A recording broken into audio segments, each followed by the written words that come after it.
Hello my dears, welcome back to Salam learning. അപ്പൊ എക്സാമിന്റെ ഒരു തിരക്കൊക്കെ ആയല്ലേ, നമ്മുടെ എക്സാമിന്റെ ടൈം ടേബിൾ ഒക്കെ വന്നു. അപ്പൊ ഇനി നമ്മൾ ശ്രദ്ധിക്കേണ്ടത് എന്താണ്, നമ്മൾ ഇത്രയും കാലം പഠിച്ച കാര്യങ്ങളൊക്കെ ജസ്റ്റ് ഒന്ന് റിവൈസ് ചെയ്യുക അല്ലെ. അപ്പൊ നമ്മുടെ 8ാമത്തെ യൂണിറ്റ് ആണ് മണ്ണിലൂടെ നടക്കാം, let's walk along the soil എന്ന് പറയുന്നത്. ആ ഒരു യൂണിറ്റിന്റെ വളരെ കുറഞ്ഞ സമയം കൊണ്ട് നമുക്ക് ആ ഒരു യൂണിറ്റിന്റെ കംപ്ലീറ്റ് റിവിഷൻ ഒന്ന് നോക്കിയാലോ. യെസ്, അപ്പൊ അതിനുവേണ്ടിയാണ് മക്കളെ ഇന്ന് മിസ് വന്നിരിക്കുന്നത്. മിസ്സിന്റെ പേര് അനിറ്റ എന്നാണ്. ഷോർട്ട് ആക്കിയിട്ട് കൂട്ടുകാർക്ക് EU മിസ് എന്ന് വിളിക്കാം. നമ്മുടെ ഈ ഒരു ഹെഡ്ലൈന് കൊടുത്തതുപോലെ തന്നെ വിവിധ തരത്തിലുള്ള മണ്ണുകളെ പറ്റി, അല്ലെങ്കിൽ എങ്ങനെയാണ് മണ്ണുണ്ടാവുന്നത്, അല്ലെങ്കിൽ ഈ മണ്ണിൽ ഒളിഞ്ഞിരിക്കുന്ന കാര്യങ്ങൾ എന്തൊക്കെയാണ്, ഈ മണ്ണിന്റെ വളക്കൂറിനെയും ജലം സംഭരിക്കാനുള്ള കഴിവും ഒക്കെ നമുക്ക് ഇങ്ങനെ മനസ്സിലാക്കാം, അതിനെപ്പറ്റിയൊക്കെ പറഞ്ഞു തരുന്ന ഒരു വളരെ ഇൻട്രസ്റ്റിംഗ് ആയിട്ടുള്ള ഒരു യൂണിറ്റ് ആണ് നമ്മുടെ 8ാമത്തെ യൂണിറ്റ്. അങ്ങനെയാണെങ്കിൽ ആ യൂണിറ്റിലെ മക്കൾ വേഗം ഒന്ന് പറഞ്ഞ് എങ്ങനെയാണ് മണ്ണുണ്ടാവുന്നത്. യെസ്, നമുക്കറിയാം അല്ലെ, പെട്ടെന്നൊരു ദിവസം പൊട്ടിമുളച്ചിട്ടൊന്നുമല്ല മണ്ണുണ്ടാവുന്നത്. അനേക വർഷങ്ങൾ കിടന്നാണ് എന്ത് സംഭവിക്കുന്നത്, നമുക്കിപ്പം കാണുന്ന ചുറ്റുപാടുമുള്ള വിവിധ തരത്തിലുള്ള മണ്ണൊക്കെ ഉണ്ടാവുന്നത്. അതൊരു പക്ഷെ എന്തായിരിക്കും, നമ്മുടെ സൂര്യന്റെ ചൂട് കൊണ്ടോ, അല്ലെങ്കിൽ മഴ കൊണ്ടോ, കാറ്റുകൊണ്ടോ, അല്ലെങ്കിൽ ഉരസിൽ അല്ലെങ്കിൽ ഫ്രിക്ഷൻ കൊണ്ടോ നമുക്ക് ചുറ്റുമുണ്ടാവുന്ന കല്ലുകളും അതുപോലെ തന്നെ പാറക്കഷ്ണങ്ങളും പൊടിഞ്ഞിട്ടാണ് ഉണ്ടാവുന്നത്. അപ്പൊ എങ്ങനെയാണ് മണ്ണുണ്ടാവുന്നതെന്ന് ചോദിച്ചാൽ നിങ്ങൾ പറയണം, പാറകളും അതുപോലെ തന്നെ കല്ലുകളും ഒക്കെ പൊടിഞ്ഞിട്ടാണ് മണ്ണുണ്ടാവുന്നത്. അത് പൊടിയാൻ ഈ പറയുന്ന നമ്മുടെ സൂര്യന്റെ ചൂടും അല്ലെങ്കിൽ മഴയും അല്ലെങ്കിൽ കാറ്റും അല്ലെങ്കിൽ ഫ്രിക്ഷൻ ഒക്കെ എന്താണ്, അതിനൊക്കെ കാരണമായേക്കാം എന്ന് പറയണം. അപ്പൊ ഫ്രിക്ഷൻ എന്താണെന്ന് നിങ്ങൾക്ക് മനസ്സിലാക്കാൻ ഈസി ആയിട്ട് നിങ്ങൾ എല്ലാവരും എന്ത് ചെയ്യുക, നിങ്ങളുടെ 2 കയ്യിലും 2 കല്ലെടുത്തിട്ട് അതൊന്ന് നല്ലോണം ഒന്ന് ഉരസി നോക്കിക്കേ.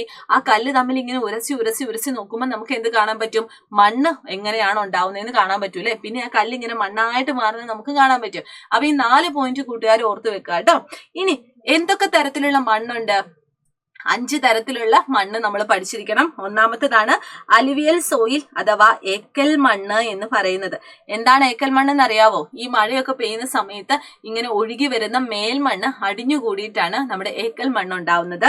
ഇനി റെഡ് സോയിൽ എന്ന് പറഞ്ഞാൽ എന്താണ്? ചെമ്മണ്ണ്. ചെമ്മണ്ണ് എന്ന് പറഞ്ഞാൽ എന്താണ്? അതിന്റെ കളർ ഇപ്പോഴേ നമുക്ക് മനസ്സിലായി കാണും, റെഡ് കളറാണ്, ചുവന്ന കളറിലുള്ള അത്തരം മണ്ണാണ് നമ്മുടെ ചെമ്മണ്ണ് എന്ന് പറഞ്ഞാൽ. ബ്ലാക്ക് സോയിൽ എന്ന് പറഞ്ഞാൽ കരിമണ്ണാണ്. അതിന്റെ കളർ എന്തായിരിക്കും? കറുത്ത കളറാണ്, വളരെ ചെറിയ തരികളായിട്ടായിരിക്കും അത് കാണുന്നത്. ഇനി സാൻഡ് എന്ന് പറഞ്ഞാൽ എന്താണ്? നമ്മുടെ മണൽ മണ്ണ്. ഈ ബീച്ചിലൊക്കെ പോകുന്ന സമയത്ത് നമ്മുടെ ഷൂവിലും നമ്മുടെ ചെരുപ്പിന്റെ ഉള്ളിലേക്കൊക്കെ വളരെ ഈസി ആയിട്ട് ഈ മണ്ണ് അങ്ങ് കടന്നു വരും. കാരണം എന്താണ്, വളരെ ചെറിയ ഗ്രാനുൾസ് ആണ്, വളരെ ചെറിയ ചെറിയ തരികളായിട്ടാണ് ഈ മണൽ മണ്ണ് കാണുന്നത്. പിന്നെ ഉള്ളതാണ് മക്കളെ നമ്മുടെ കളിമണ്ണ്. കളിമണ്ണ് എന്ന് പറഞ്ഞാൽ എന്താണ്? നമ്മൾ ഈ മണ്ണ് ഉപയോഗിച്ചിട്ട് പല രൂപങ്ങളും നമുക്ക് ഉണ്ടാക്കാൻ പറ്റും, കാരണം ആ മണ്ണിന്റെ ഒരു പ്രത്യേകതയായിരിക്കും. അപ്പൊ കളിമണ്ണ് എന്ന് പറഞ്ഞാൽ നല്ല ഒരു സ്റ്റിക്കി ആയിട്ടുള്ള മണ്ണായിരിക്കും, അതായത് ഒരു പശിമയുള്ള മണ്ണാണ് നമ്മുടെ കളിമണ്ണ് എന്ന് പറയുന്നത്. അപ്പൊ എങ്ങനെയാണ് മണ്ണുണ്ടാവുന്നതെന്നും വിവിധ തരത്തിലുള്ള മണ്ണുകളെ പറ്റി നിങ്ങൾ ഇപ്പോഴേ പഠിച്ചു വെക്കുക കേട്ടോ.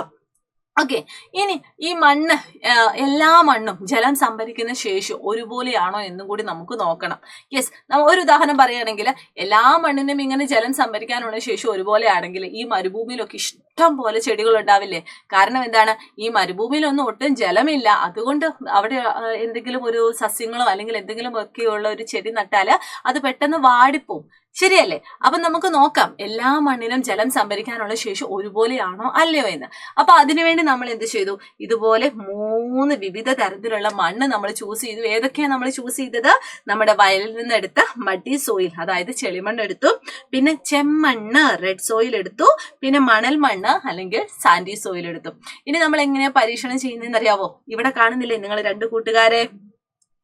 ഈ 2 കൂട്ടുകാർ എന്താ ചെയ്യുന്നത്, ഇതുപോലെ 3 ഗ്ലാസ് എടുത്തു. 3 ഗ്ലാസിന്റെ മുകളിലും ഇതാ 3 ചിരട്ട വെച്ചിട്ടുണ്ട്. ഈ 3 ചിരട്ടയിലും ഇവിടെ കൊടുത്തിരിക്കുന്ന ഈ ഓരോ തരത്തിലുള്ള മണ്ണ് ഇങ്ങനെ നിറയ്ക്കുവാണ്. എന്നിട്ട് എന്താ ചെയ്യേണ്ടത്, ചെറിയ രീതിയിൽ നമ്മൾ കുറച്ച് വെള്ളം ഒഴിച്ചു കൊടുക്കുവാണ്. ആ വെള്ളം ആ ചിരട്ടയിൽ നിന്ന് ഗ്ലാസ്സിലേക്ക് വരാൻ പാകത്തിനായിട്ടുള്ള ചെറിയ ഹോള് നിങ്ങൾ ക്രിയേറ്റ് ചെയ്യണം കേട്ടോ. എവിടെ? നമ്മുടെ ചിരട്ടയിൽ. ഇനി എന്താ ചെയ്യുന്നത്, അങ്ങനെ ഇതെല്ലാം സെറ്റാക്കി മണ്ണും നിറച്ചു വെള്ളവും ഒഴിച്ചപ്പോൾ നമുക്കൊരു കാര്യം മനസ്സിലാക്കാൻ പറ്റും.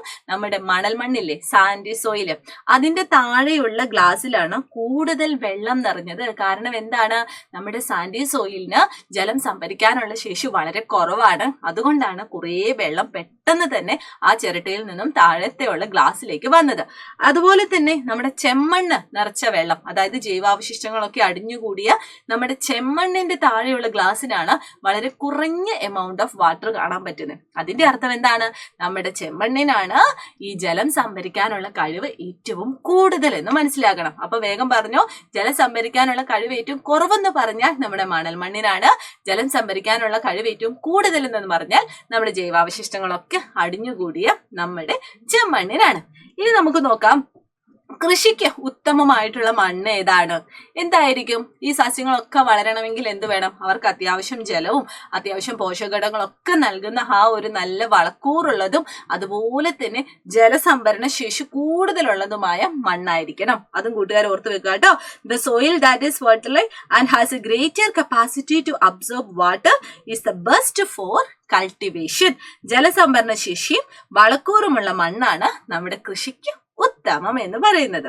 ഇനി മണ്ണിൽ ആരൊക്കെ ഉണ്ട് എന്നും കൂടി ഒന്ന് മനസ്സിലാക്കി വെക്കണ്ടേ? അതിനുവേണ്ടി എന്ത് ചെയ്യാ? നിങ്ങള് നമ്മുടെ മൺകട്ടയില്ലേ, മൺകട്ട അറിയാലോ, ഈ മൺകട്ട എടുക്കുക. എന്നിട്ട് നമ്മുടെ ഈ ഒരു കൂട്ടുകാർ ചെയ്യുന്നത് പോലെ തന്നെ നമ്മുടെ മൺകട്ട ഇവിടെ കൊടുത്തിരിക്കുന്ന ഒരു ഗ്ലാസ്സിൽ കുറെ വെള്ളം എടുത്തു വെച്ചിട്ടുണ്ട്. ആ വെള്ളത്തിനകത്തേക്ക് നമ്മുടെ മൺകട്ട ഇടുക. അങ്ങനെ മൺകട്ട ഇടുന്ന സമയത്ത് നിങ്ങൾക്ക് കാണാൻ സാധിക്കും ആ മൺകട്ടയിൽ നിന്നും ചെറിയ ചെറിയ ബബിൾസ്, ചെറിയ ചെറിയ കുമിളകള് മുകളിലേക്ക് പോകുന്നതായിട്ട് നിങ്ങൾക്ക് കാണാൻ പറ്റും. കാരണം എന്താണ്? നമ്മുടെ മൺകട്ട എന്ന് പറയുന്നത് മണ്ണ് കൊണ്ട് നിർമ്മിച്ചതാണ്. ആ മണ്ണിന്റെ ഉള്ളില് കുറച്ച് വായു, അതായത് എയർ ഉണ്ട്. ഇങ്ങനെ ആ മണ്ണിന്റെ ഉള്ളിലെ എയറിന്റെ അകത്തേക്കാണ് നമ്മൾ ഈ വെള്ളം ഇങ്ങനെ ഇരച്ചു കയറുന്നതില്ലേ. അപ്പൊ വെള്ളം ഇങ്ങനെ ഇരച്ചു കയറിയാൽ പിന്നെ അതിന്റെ അകത്തിരിക്കുന്ന വായുവിന് നിൽക്കാൻ സ്ഥലമുണ്ടോ? ഇല്ല, വായു പുറത്തേക്ക് പോകും. അങ്ങനെ വായു പുറത്തേക്ക് പോകുന്നതാണ് നമ്മൾ ഈ കുമിളകളായിട്ട് നമുക്ക് കാണുന്നത്. ഓക്കെ, അപ്പൊ ഇതിൽ നിന്ന് നമുക്ക് മനസ്സിലായി മണ്ണിൽ ആരുണ്ട്? വായു അല്ലെങ്കിൽ എയർ ഉണ്ട് എന്ന് നമുക്ക് മനസ്സിലായി. അതായത് മക്കളെ, air is present in mud block too when the mud block fall into water. അതായത് മൺകട്ട വെള്ളത്തിൽ വീഴുന്ന സമയത്ത് വാട്ടർ എന്ത് സംഭവിക്കുന്നു? അതിന്റെ ഉള്ളിലേക്ക് അരിച്ചു കയറുന്നുണ്ട്. ആ മൺകട്ടന്റെ ഉള്ളിലേക്ക് അരിച്ചു കയറുന്നു. അതിന്റെ ഫലമായിട്ട് എന്താണ്? The air in the mud block does not have space to remain there. അവിടെ എന്ത് സംഭവിക്കും? വായുവിന് നിൽക്കാൻ സ്ഥലമില്ല. അതിന്റെ ഫലമായിട്ട് വായു എന്ത് ചെയ്യും? It came out in the form of bubbles. കുമിളകളായിട്ട് നമ്മുടെ മൺകട്ടയിലുള്ള വായു പുറത്തേക്ക് വരുന്നതായിട്ട് നമുക്ക് മനസ്സിലാക്കാൻ പറ്റും. യെസ്, ഇനി നമ്മൾ എന്താ നോക്കുന്നത്? മണ്ണൊലിപ്പ്. എന്താണ് സോയിൽ ഇറോഷൻ? കേട്ടിട്ടുണ്ടോ? Soil erosion. നല്ല മഴയൊക്കെ പെയ്ത് കഴിഞ്ഞതിന് ശേഷം നമ്മുടെ വീട്ടിലെ പച്ചക്കറി തോട്ടത്തിലേക്കൊക്കെ പോയാല് ചില പച്ചക്കറീന്റെ അല്ലെങ്കിൽ ചില ചെടിയുടെ താഴെയൊന്നും മണ്ണൊന്നും നിങ്ങൾക്ക് കാണാൻ പറ്റില്ല. കാരണം എന്താണ്? അവിടെയുള്ള മണ്ണൊക്കെ ചിലപ്പോൾ നല്ല മഴ വന്ന സമയത്ത് അതങ്ങ് ഒലിച്ചു പോകും. അതാണ് നമ്മുടെ മണ്ണൊലിപ്പ് എന്ന് പറയുന്നത്. പക്ഷേ ഈ മണ്ണൊലിപ്പ് ധാരാളം ദോഷങ്ങൾ നമുക്ക് വരുത്തുന്നുണ്ട്. മെയിൻ ആയിട്ട് പല ദോഷങ്ങളിലും 4 ദോഷങ്ങൾ മിസ് ഇവിടെ എഴുതിയിട്ടുണ്ട്. ഒന്ന്, നല്ല വളക്കൂറുള്ള മേൽമണ്ണ് അങ്ങ് ഒലിച്ചു പോകും. നമ്മൾ നേരത്തെ പഠിച്ചായിരുന്നല്ലേ, നല്ല വളക്കൂറുള്ള ജൈവാവശിഷ്ടങ്ങളൊക്കെ ഇങ്ങനെ അടിഞ്ഞുകൂടിയ നല്ല വളക്കൂറുള്ള ജലം സംഭരിക്കാനുള്ള ശേഷി കൂടുതലുള്ള മണ്ണാണ് നമുക്ക് ഏറ്റവും ഉത്തമം എന്ന് നമ്മൾ പഠിച്ചായിരുന്നു. അപ്പൊ ഈ മണ്ണൊലിപ്പ് വന്നപ്പോൾ, സോയിൽ ഇറോഷൻ വന്നപ്പോൾ എന്ത് സംഭവിച്ചു? മേൽമണ്ണങ്ങ് ഒലിച്ചു പോകാനുള്ള ചാൻസ് ഉണ്ട്. അതുപോലെ തന്നെ നമ്മുടെ കൃഷി നശിച്ചു പോകുന്നതിനും ചാൻസ് ഉണ്ട്. കാരണം എന്താണ്?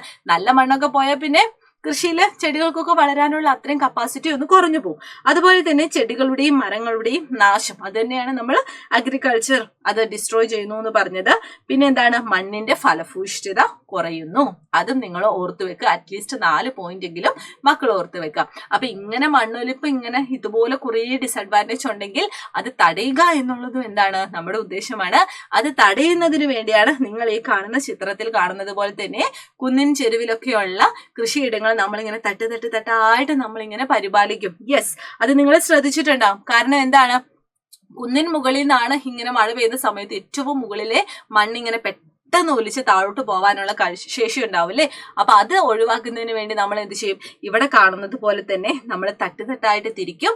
അങ്ങനെ തട്ടായിട്ട് തിരിക്കുമ്പോൾ എന്ത് സംഭവിക്കുന്നു? ഈ മഴയൊക്കെ പെയ്യുന്ന സമയത്ത് ആ മഴവെള്ളം ഇങ്ങനെ പോകുന്നതിന്റെ കൂട്ടത്തിൽ തന്നെ മണ്ണ് ഒലിച്ചു പോകാതെ അവിടെ തന്നെ സ്റ്റോർ ചെയ്യാൻ ഇതിനെ സഹായിക്കുന്നു. അതായത് മഴവെള്ളത്തെ തടഞ്ഞ് വെള്ളം മണ്ണിൽ താഴുന്നതിനും മണ്ണൊലിപ്പ് തടയുന്നതിനും സഹായിക്കുന്നു. യെസ്, 2 പോയിന്റ് ഓർക്കുക.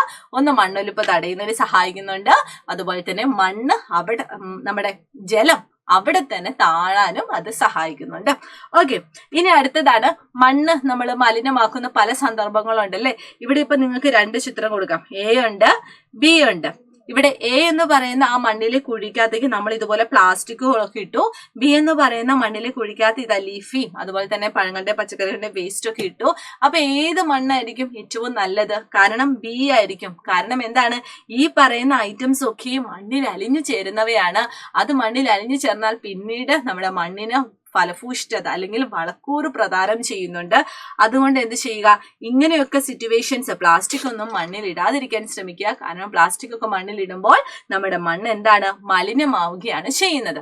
പിന്നെ നമ്മൾ നോക്കിയായിരുന്നു, നമ്മൾ മണ്ണിന്റെ പല വിധത്തിലുള്ള മണ്ണ് പഠിച്ച സമയത്ത് നമ്മൾ കളിമണ്ണ് പഠിച്ചായിരുന്നല്ലേ. കളിമണ്ണ് നമ്മളെ എന്തിനു സഹായിക്കുന്നുണ്ട്? രൂപം മാറി പുതിയ പുതിയ രൂപങ്ങളിലേക്ക് പുതിയ പുതിയ വസ്തുക്കളൊക്കെ ഉണ്ടാക്കുന്നതിന് നമ്മളെ സഹായിക്കുന്നുണ്ട്. അതും നമ്മൾ ഈ ഒരു യൂണിറ്റ് പഠിക്കുന്നുണ്ട്. All kind of mud are not used for making such object. അതായത് ഇതുപോലെ വിവിധ രൂപങ്ങൾ ഉണ്ടാക്കാൻ നമ്മൾ കളിമണ്ണ് മാത്രമല്ലേ ഉപയോഗിക്കത്തുള്ളൂ. അല്ലാതെ വേറെ എന്തെങ്കിലും മണ്ണ് ഉപയോഗിച്ച് നമുക്ക് ഒരിക്കലും ഇങ്ങനെ ഒരു നല്ല സ്ട്രക്ചർ ആയിട്ടുള്ള നല്ല രൂപങ്ങളൊന്നും ഉണ്ടാക്കാൻ കഴിയില്ല. കാരണം എന്താണ്? നമ്മുടെ കളിമണ്ണിന് സ്റ്റിക്കി ആൻഡ് ഹാർഡ് ക്ലേ ആണല്ലേ. നമ്മുടെ കളിമണ്ണ് എന്ന് പറഞ്ഞാൽ പശിമയുള്ള മണ്ണാണ്. അതുകൊണ്ടാണ് നമ്മൾ എന്ത് ചെയ്യുന്നത്, നമ്മൾ ഇതുപോലെ ഡിഫറെന്റ് ഫോം ഉണ്ടാക്കുന്നതിന് വേണ്ടി നമ്മൾ കളിമണ്ണ് യൂസ് ചെയ്യുന്നത്. Okay, yes. ഇനി അതെങ്ങനെയാ ഉണ്ടാക്കുന്നതെന്ന് അറിയാമോ കൂട്ടുകാർക്ക്? ഇത് നമ്മൾ ആവശ്യത്തിന് വെള്ളം ചേർത്ത് കുഴച്ചെടുത്തിട്ട് നമ്മൾ രൂപങ്ങൾ ഉണ്ടാക്കുന്നു. അത് ഉണങ്ങുമ്പോഴേക്കും എന്താണ്, നല്ല കട്ടിയായിട്ട് അത് കിട്ടുന്നു. അങ്ങനെ ഉണങ്ങിയെടുത്തതിന് ശേഷം നമ്മൾ തീയിലൊന്ന് ചുട്ടും കൂടി എടുക്കുമ്പോഴേക്കും നമ്മൾ ഏതാണോ രൂപം ആലോചിച്ചത് ആ ഒരു രൂപത്തിലേക്ക് നമ്മുടെ മണ്ണ് നമുക്ക് മാറ്റിയെടുക്കാൻ വേണ്ടി പറ്റും. ഓക്കെ, അപ്പം ഇന്ന് ഇത് മാത്രമല്ല, മണ്ണില്ലെങ്കിൽ എന്ത് സംഭവിക്കും എന്നും നമുക്ക് ഇവിടെ ഈ ഒരു യൂണിറ്റ് പറയുന്നുണ്ട്. നമുക്കറിയാം, മണ്ണുണ്ടെങ്കിലാണ് സസ്യങ്ങളൊക്കെ വളരെ നല്ല രീതിയിൽ വളരുന്നത്. സസ്യങ്ങൾ ഇങ്ങനെ വളരുമ്പോഴാണ് നമുക്ക് ഓക്സിജൻ കിട്ടുന്നത്. ആ ഓക്സിജൻ ആണ് ശരിക്കും പറഞ്ഞാൽ നമുക്ക് ചുറ്റുമുണ്ടാവുന്ന എല്ലാവരും, നമ്മുടെ ഭൂമിയുടെ നിലനിൽപ്പിന് തന്നെ കാരണം എന്താണ്? ഇതുപോലെ ശുദ്ധവായു കിട്ടുന്നതാണ് അല്ലെ. അപ്പൊ ശുദ്ധവായു കിട്ടണമെങ്കിൽ എന്ത് വേണം മക്കളെ? സസ്യങ്ങൾ, അതായത് ചെടികളൊക്കെ വളരെ നല്ലോണം വളരണം, അവയുടെ എണ്ണം കൂടണം. അപ്പൊ മണ്ണില്ലെങ്കിൽ ചുരുക്കി പറയുവാണെങ്കിൽ ഈ പറഞ്ഞതൊന്നും നടക്കില്ല. നമ്മുടെ ഭൂമി തന്നെ എന്താണ്, നശിച്ചു പോകാനുള്ള ചാൻസ് ഉണ്ട്. അപ്പൊ ഇത്രയും കാര്യങ്ങൾ നമ്മൾ ഈ ഒരു യൂണിറ്റ് പഠിക്കുന്നുണ്ട്. കൂട്ടുകാർ എന്ത് ചെയ്യുക, വേഗം തന്നെ നമ്മുടെ ടെക്സ്റ്റ് ബുക്ക് ഒക്കെ എടുത്ത് നമ്മുടെ നോട്ട്ബുക്ക് ഒക്കെ ഒന്ന് എടുത്ത് പഠിക്കാൻ ഉഷാറായിട്ടിരിക്കുക. ഇനി വരുന്ന എക്സാമിന് നല്ല മാർക്ക് ഞാൻ മേടിക്കും എന്ന കോൺഫിഡൻസോട് കൂടി ഇരിക്കുക. അപ്പൊ നമുക്ക് ഇനി അടുത്ത ദിവസം ഇതുപോലെ കുട്ടി കുട്ടി ക്ലാസ്സസ് ഒക്കെ ആയിട്ട് വരാം. അതുവരെ എല്ലാവരും ഹാപ്പി ആയിട്ടിരിക്കടാ. ടാറ്റാ.